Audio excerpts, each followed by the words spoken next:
कार्यक्रम के प्रायोजक हैं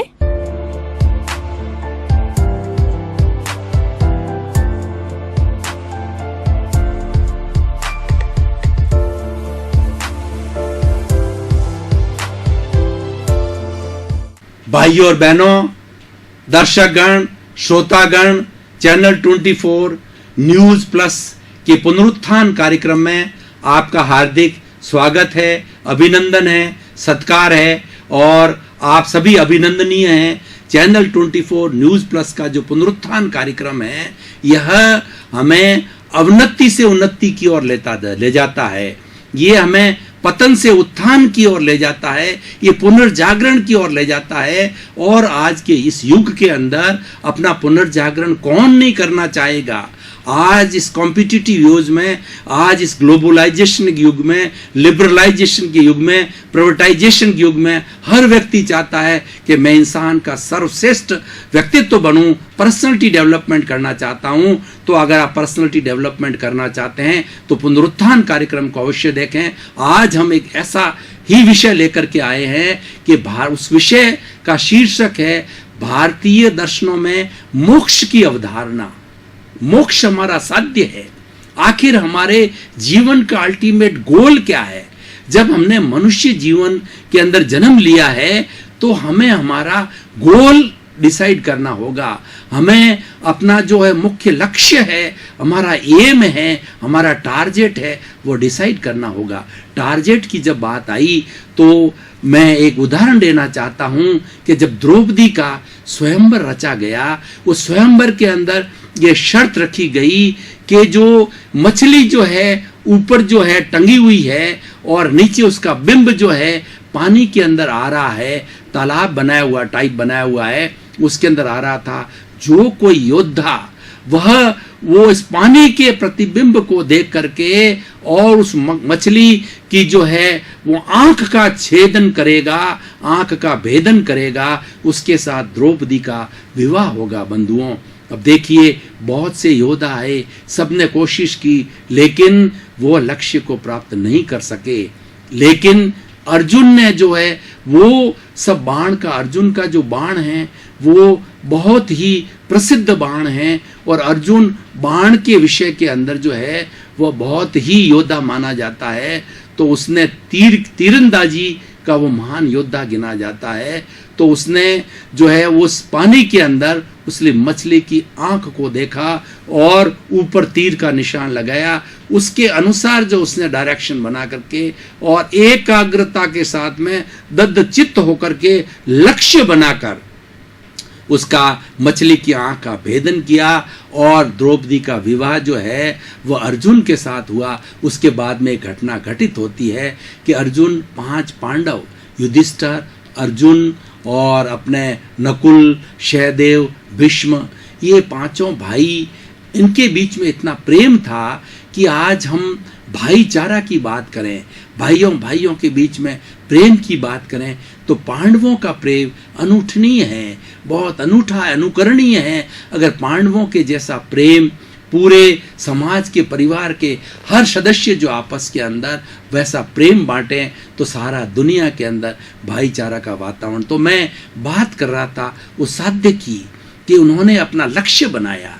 तो भारतीय दर्शन जो है वो समस्त दर्शन, जितने भी दर्शन हैं, मुख्य दर्शनों की मैं बात करूं, हिंदुज़म, बुद्धिज़्म, सिखिज़्म और हमारे साथ में यहाँ वेदांत की बहुत सी शाखाएं, द्वैत, अद्वैत और उसके बाद के अंदर हमारी भारत की जो मीमांसा, पूर्व मीमांसा, उत्तर मीमांसा और उपनिषद और उसके बाद में हमारे आरण्यक और हमारी स्मृतियाँ, हमारे ब्राह्मण ग्रंथ, कितना सैकड़ों हमारे जो भारतीय संस्कृति के जो है दर्शन हैं। और भाइयों और बहनों, दर्शकगण, मैं दर्शन का विद्यार्थी हूँ, दर्शन का शिक्षक हूँ, प्रोफेसर, कुलपति होने के नाते आपको ये बताना चाहूँगा कि आज हम दर्शन विभाग के अंदर भारत सरकार के द्वारा मान्यता प्राप्त विश्वविद्यालयों में 55 तरह के धर्म दर्शन आज भी पढ़ा रहे हैं। तो हम कह सकते हैं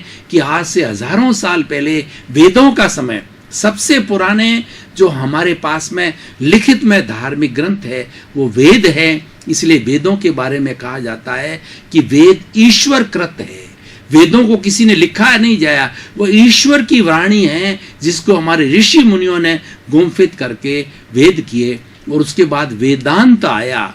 वेदांत का मतलब है वेद का अंत, उनको उपनिषद कहा जाता है। कठोपनिषद वगैरह 108 तरह के उपनिषद है। यानी उपनिषद हमारे जो वेद हैं उसकी टीका है, उसकी टिप्पणियां हैं, उसके भाष्य है, उसकी कमेंट्रीज है। उन सब के अंदर क्या बताया गया है कि ये भारतीय संस्कृति वह जो है वो चतुर्थ पुरुषार्थ में पुरुषार्थ चतुष्टय बोला जाता है, उसमें विश्वास करती है। वो क्या है? काम, अर्थ, धर्म और मोक्ष।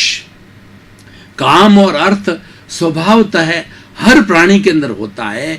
हर प्राणी के अंदर जो जीवित प्राणी है उसमें 10 तरह की संज्ञाएं बताई गई है हमारे शास्त्रों के अंदर। वो कौन कौन सी है कि आहार, भय, शोक, क्रोध, मान, माया, लोभ, ओग संज्ञा, ये 10 तरह की संज्ञा होती है, हर प्राणी के अंदर होती है। और छोटा से बड़ा चाहे एकेंद्रिय का प्राणी हो उसमें 10 संज्ञाएं होती है। और 10 संज्ञाओं बिना वो जीवित प्राणी नहीं गिना जाता, वो आत्मा नहीं गिनी जाती। तो ये काम और जो है उससे जुड़ा हुआ है, उन संज्ञाओं से जुड़ा हुआ है। और हम अर्थ की बात करें तो अर्थ तो मनुष्य जीवन के अंदर लागू होता है, क्योंकि दूसरे प्राणी अर्थ का कोई अर्जन नहीं करते, अर्थ से उनको लेना देना नहीं। उनकी आवश्यकताएं भरण पोषण तक सीमित है, भोजन करने तक सीमित है और भोग विलास करने तक सीमित है। उनके पास में विशिष्ट ज्ञान की शक्ति नहीं है। मनुष्य के पास में ज्ञान की शक्ति है। भाई और बहनों, इस मनुष्य को इतना बड़ा सम्मान, इतना बड़ा अधिकार इस सृष्टि में क्यों दिया गया? इसीलिए दिया गया है कि मनुष्य एक संपूर्ण प्राणी है। मनुष्य के पास में 5 इंद्रियां हैं। इंद्रियों से शरीर के से हम चलें, शरीर के बाद 5 इंद्रियां हैं, इंद्रियां के बाद मन है, मन के बाद में बुद्धि है, बुद्धि के बाद चित्त है, चित्त के बाद में हमारा परम पिता परमेश्वर आत्मा है जो कि सारे शरीर को चलाता है। तो हम चतुर्थ पुरुषार्थ की बात कर रहे थे, अर्थ की बात कर रहे थे। अर्थ जो है मनुष्य के लिए जरूरी है। अर्थ का मतलब होता है रोटी, कपड़ा, मकान, शिक्षा, चिकित्सा। ये जो मूलभूत आदमी की आवश्यकता है उनकी पूर्ति करने के लिए जो साधन होता है, जो माध्यम होता है, वो अर्थ कहलाया जाता है। पुराने जमाने में अर्थ जो विनिमय से हुआ जाता, बार्टर सिस्टम था। जब हमारी मुद्रा नहीं थी, जब हमारा ये सिक्का नहीं था, तो बार्टर सिस्टम था कि हमने गेहूं 1 किलो से जो है आधा किलो सब्जी खरीद ली, 5 किलो गेहूं से हमने कपड़ा खरीद लिया। इस तरीके से वस्तु विनिमय हुआ करता था। ये भी उस अर्थ में आता है। तो ये अर्थ जो है हमारे लिए जरूरी है, लेकिन अर्थ से अनर्थ नहीं होना चाहिए। अब देखिए, बहुत बड़ी बात आती है हमारी संस्कृति में कि अर्थ जो है वह अनर्थ का कारण बनता है जब सीमा तोड़ देता है। जब किसी व्यक्ति के पास में बहुत बड़ा धन हो जाता है, वह व्यक्ति इतना महत्वाकांक्षी, इतना अहंकारी हो जाता है कि समाज के किसी व्यक्ति को कुछ भी नहीं गिनता और वह उसका अनर्थ करना चालू कर देता है, लोगों को दुख देता है, लोगों की हिंसा करता है, लोगों को मारता है, व्यभिचारी बनता है, समाज में बुराइयां फैलाता है, वो दादागिरी करता है। ये अर्थ का अनर्थ है। भाई और बहनों, आज हमने एक गहन विषय मोक्ष की अवधारणा पर चिंतन किया। अब थोड़े समय पर इसको मस्तिष्क को शांति देने के लिए हम ब्रेक ले रहे हैं।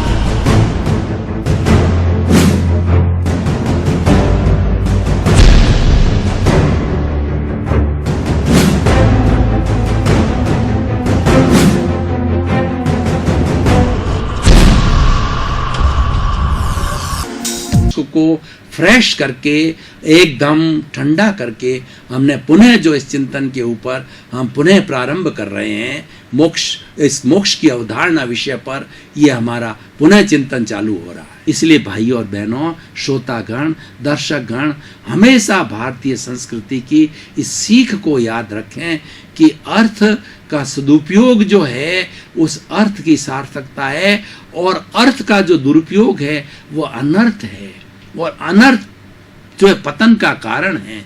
जो लोग अर्थ का दुरुपयोग किया, अनर्थ के अंदर चले गए, अनर्थ की दिशा में चले गए, उनका शीघ्र पतन हुआ है। और अहंकार बंधुओं, अहंकार जो है ना, ये सबसे बड़ा पतन का कारण है।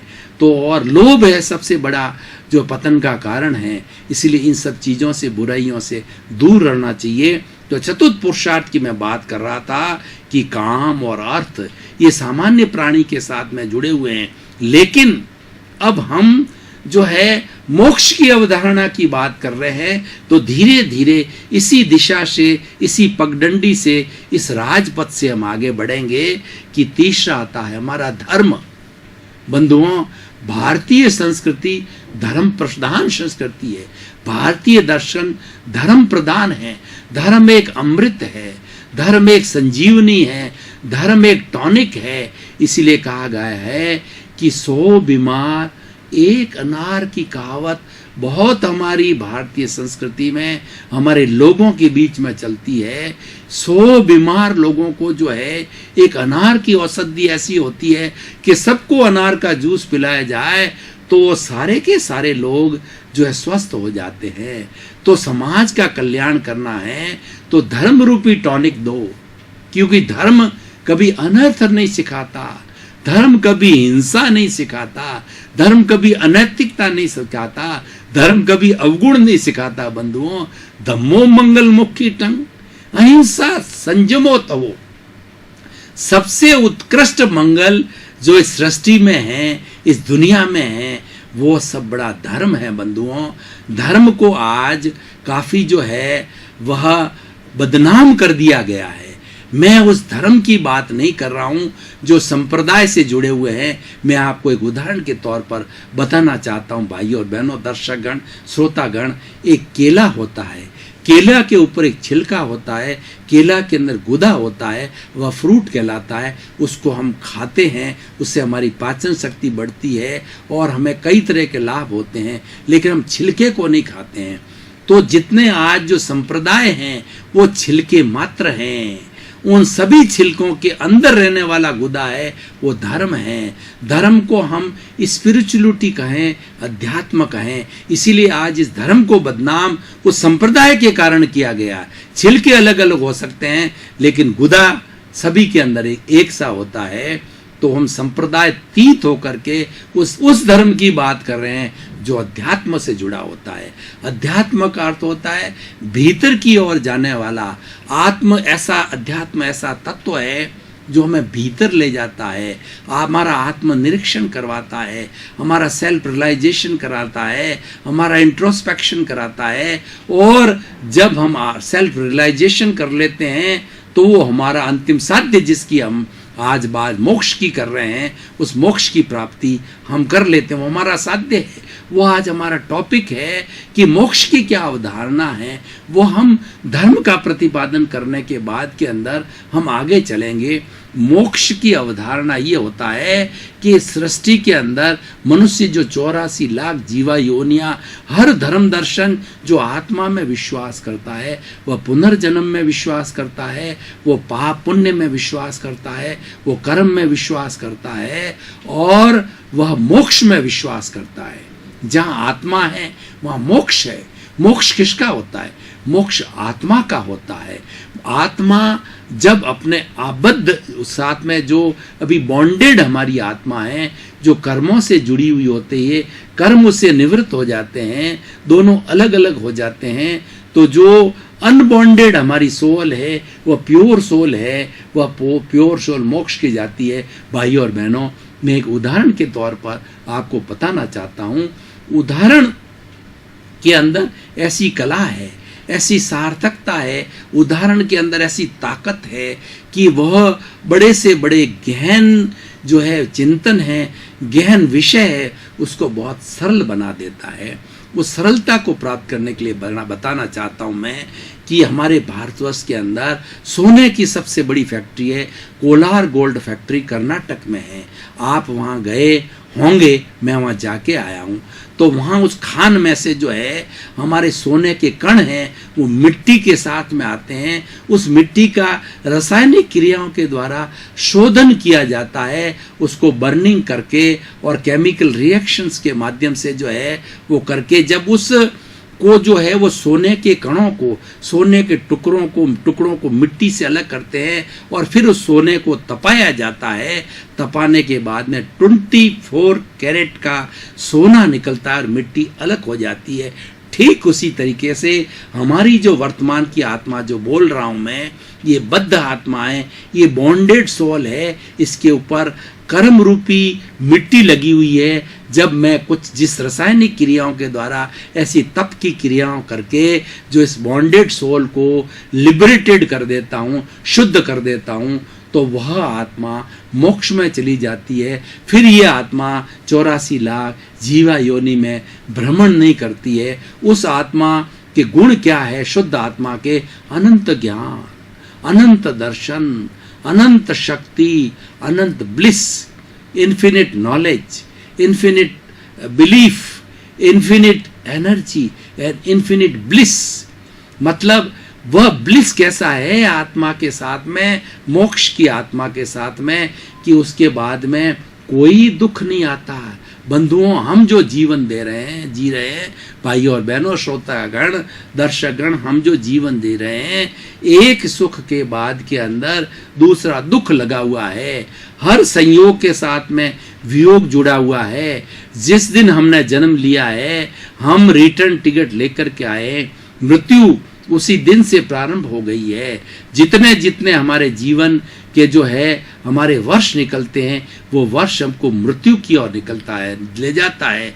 हर संयोग के साथ में वियोग जुड़ा हुआ। तो मैं एक उदाहरण के तौर पर भाई और बहनों आपको बताना चाहता हूँ, किसी ट्रेन के अंदर हमारा मन भावन पैसेंजर पास बैठ जाता है, तो हम उससे बहुत घुल मिल करके अपने दोनों का ऐसा विषय आ जाता है कि उस विषय के ऊपर, दोनों का मन चाहने वाला विषय के ऊपर जो है हम बातचीत करके मित्र बन जाते हैं।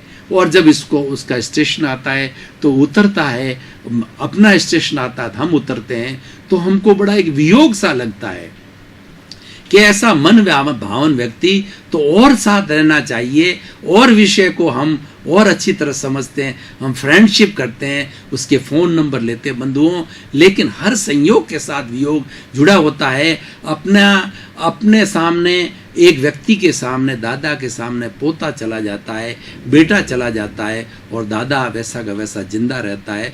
हर संयोग के साथ वियोग जुड़ा होता है। ये बॉडी नाशवान है, लेकिन इसमें भीतर विराजमान परमपिता परमेश्वर, मेरा जो भगवान ईश्वर, जिसकी हम आज पूजा करते हैं मंदिरों में जाकर के, वो भीतर विराजमान है। मोक्ष की अवधारणा यह कहती है बंधुओं, सारे धर्म ग्रंथों को आप टटोलिए, तो उस धर्म ग्रंथों का अगर सार निकालना चाहते हैं, तो मैं ये कहना चाहता हूँ कि पोथी पढ़ पढ़ जगमुआ और पंडित भयानक होए, ढाई आखर प्रेम का और पढ़े सो पंडित होए। बंधुओं, अगर मोक्ष की प्राप्ति करना है, सब धर्म ग्रंथों की संजीवनी बूटी को पीना है, अमर होना है, अजर होना है, तो बंधुओं प्रेम का पाठ पीजिए। प्रेम के लिए कहा गया है, अपना सच में से जा मैथिंग भुए सु कप्पे, स्वयं सत्य खोजो। हमारा स्वयं सत्य क्या है? वो मोक्ष है, लिबरेशन है, हमारी आत्मा से परिचय हो जाना, आत्मा का निरीक्षण हो जाना, सेल्फ रियलाइजेशन हो जाना, आत्म साक्षात्कार हो जाना। वो सभी को ही हमारे धर्म ग्रंथों ने मोक्ष की परिभाषा दी है। हम वेदांत की बात करें तो वेदांत जो कहता है, दो तरह का, एक जो है वो मानता है कि जो है देह में रहते हुए विदेह होते हैं। राजा जनक जो है वो विदेह गिना जाते थे, क्यों गिने जाते थे?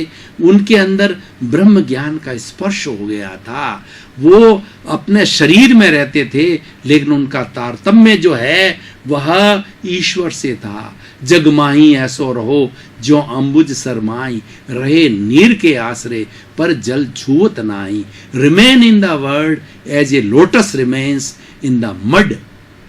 वो राजा जनक जो है विदेह क्यों गिने जाते थे कि वो एक कमल की तरह रहते थे, निर्लिप्त रहते थे, वह संसारी थे। उनके सीता आदि 4 पुत्रियां थी, वो राजा थे, वो मिथिला के राजा थे और राजकाज करते थे, लेकिन वह विदेह थे। उनको ब्रह्म ज्ञान हुआ था और उनको जब उन्होंने अपना जीवन छोड़ा तो उनकी जो जीवन मुक्ति हुई वो जो है वो उनको मोक्ष की हुई, लेकिन उनको मोक्ष की प्राप्ति शरीर में रहते रहते ही हो गई थी, इसलिए विदेह गिना जाता है। तो भाई और बहनों, हम ये कहना चाहते हैं कि हम निर्लिप्त भाव से रहें।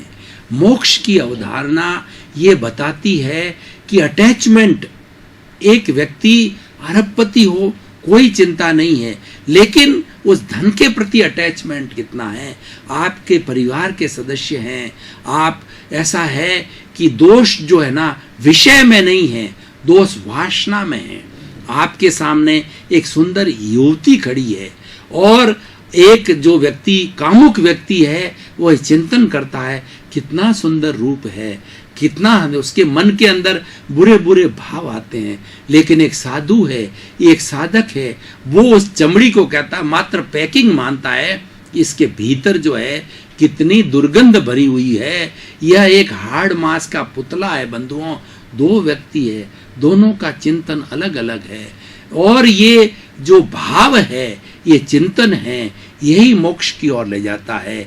भाई और बहनों, भारतीय संस्कृति का जो हमारा परम साध्य है, मोक्ष की अवधारणा के ऊपर हमने गहराई से चिंतन किया और हर दर्शन को कोट किया, हर कोण से हमने देखा, उसके क्या उपाय है उसको देखा।